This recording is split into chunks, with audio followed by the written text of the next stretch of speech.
lived in the land of Uz. He was blameless, a man of complete integrity. He feared God and stayed away from evil.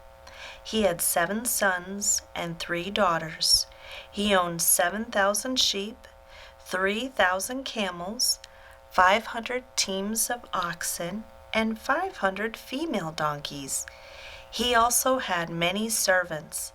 He was, in fact, the richest person in that entire area.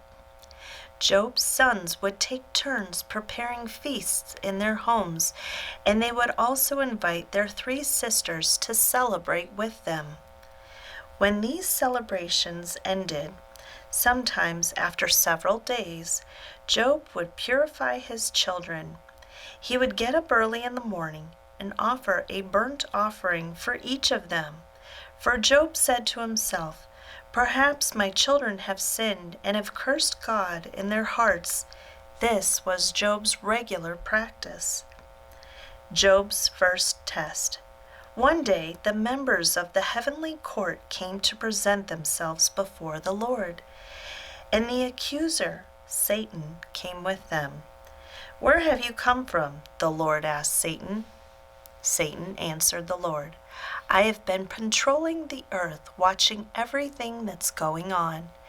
Then the Lord asked Satan, "Have you noticed my servant Job? He is the finest man in all the earth. He is blameless, a man of complete integrity. He fears God and stays away from evil."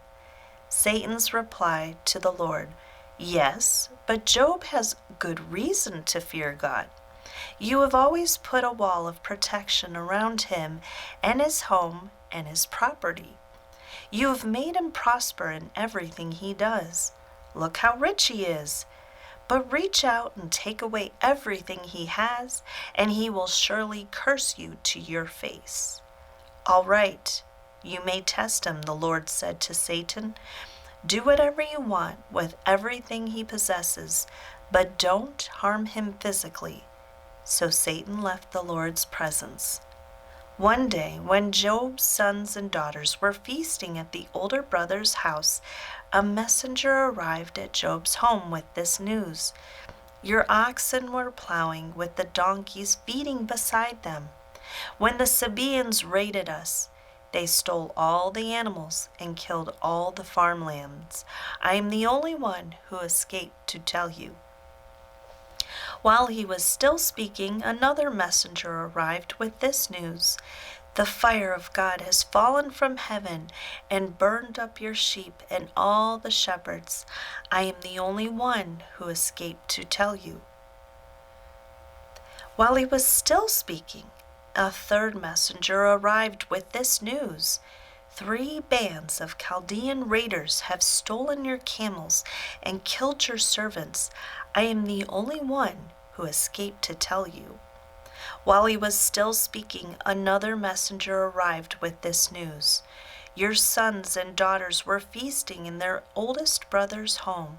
Suddenly, a powerful wind swept in from the wilderness and hit the house on all sides. The house collapsed, and all your children are dead. I am the only one who escaped to tell you."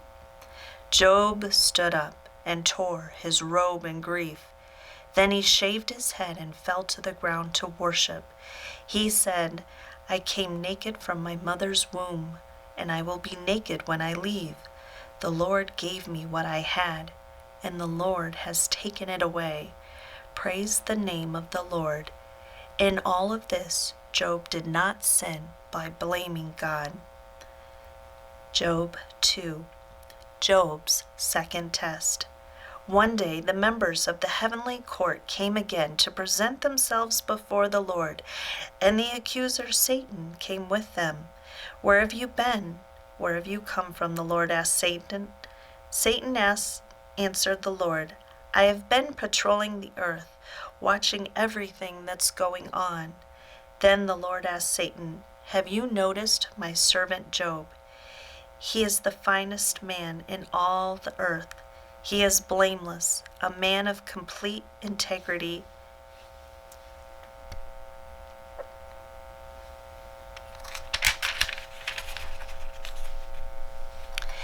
He fears God and stays away from evil, and he has maintained his integrity, even though you urged me to harm him without cause.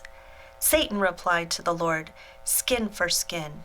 A man will give up everything he has to save his life, but reach out and take away his health, and he will surely curse you to your face." "All right, do with him as you please," the Lord said to Satan, "but spare his life." So Satan left the Lord's presence, and he struck Job with terrible boils from head to foot. Job scraped his skin with a piece of broken pottery as he sat among the ashes. His wife said to him, "Are you still trying to maintain your integrity? Curse God and die." But Job replied, "You talk like a foolish woman. Should we accept only good things from the hand of God, and never anything bad?" So in all this, Job said nothing wrong. Job's 3 friends share his anguish. When 3 of Job's friends heard of the tragedy he had suffered, they got together and traveled from their homes to comfort and console him. Their names were Eliphaz the Temanite, Bildad the Shuhite, and Zophar the Naamathite. When they saw Job from a distance, they scarcely recognized him. Wailing loudly, they tore their robes and threw dust into the air over their heads to show their grief. Then they sat on the ground with him for 7 days and nights. No one said a word to Job, for they saw that his suffering was too great for words. Job 3. Job's first speech. At last Job spoke, and he cursed the day of his birth. He said, "Let the day of my birth be erased, and the night I was conceived. Let that day be turned to darkness. Let it be lost, even to God on high, and let no light shine on it. Let the darkness and utter gloom claim that day for its own. Let a black cloud overshadow it, and let the darkness terrify it. Let that night be blotted off the calendar, never again to be counted among the days of the year, never again to appear among the months. Let that night be childless. Let it have no joy. Let those who are experts at cursing, whose cursing could rouse Leviathan, curse that day. Let its morning stars remain dark. Let it hope for light, but in vain may it never see the morning light. Curse that day for failing to shut my mother's womb, for letting me be born to see all this trouble. Why wasn't I born dead? Why didn't I die as I came from the womb? Why was I laid on my mother's lap? Why did she nurse me at her breasts? Had I died at birth, I would now be at peace. I would be asleep and at rest. I would rest with the world's kings and prime ministers, whose great buildings now lie in ruins. I would rest with princes, rich in gold, whose palaces were filled with silver. Why wasn't I buried like a stillborn child, like a baby who never lives to see the light? For in death the wicked cause no trouble, and the weary are at rest. Even captives are at ease in death, with no guards to curse them. Rich and poor are both there, and the slave is free from his master. Oh, why give light to those in misery, and life to those who are bitter? They long for death, and it won't come. They search for death more eagerly than for hidden treasure. They're filled with joy when they finally die, and rejoice when they find the grave. Why is life given to those with no future, those God has surrounded with difficulties? I cannot eat for sighing. My groans pour out like water. What I always feared has happened to me. What I dreaded has come true. I have no peace, no quietness. I have no rest. Only trouble comes. Job 4. Eliphaz's first response to Job. Then Eliphaz the Temanite replied to Job, "Will you be patient and let me say a word? For who could keep me from speaking out? In the past you have encouraged many people. You have strengthened those who were weak.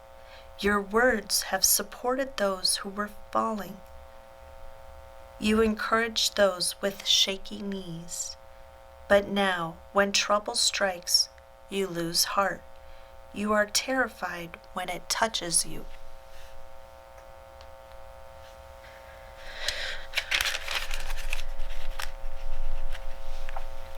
Doesn't your reverence for God give you confidence? Doesn't your life of integrity give you hope? Stop and think. Do the innocent die? When have the upright been destroyed? My experience shows that those who plant trouble and cultivate evil will harvest the same. A breath from God destroys them. They vanish in a blast of his anger.